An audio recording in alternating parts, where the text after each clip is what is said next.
पहलगाम दहशतवादी हल्ल्याला आज 1 महिना पूर्ण। पर्यटकांवर गोळीबार करणारे आरोपी अजूनही मोकाट। एनआयए आणि सैन्य दलाकडून दहशतवाद्यांचा शोध सुरू।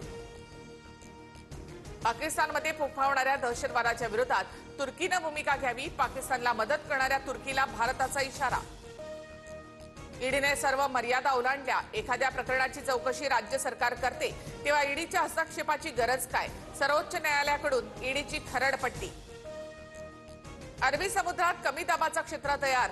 महाराष्ट्रातील संपूर्ण कोकण किनारपट्टीला ऑरेंज अलर्ट, तर रायगड आणि रत्नागिरी जिल्ह्याला रेड अलर्ट। मच्छीमारांनी 4 दिवस मासेमारीसाठी जाऊ नये, हवामान खात्याचा इशारा। भारत पाक संघर्षात अमेरिकेच्या मध्यस्थीचा दावा जयशंकर यांनी फेटाळला।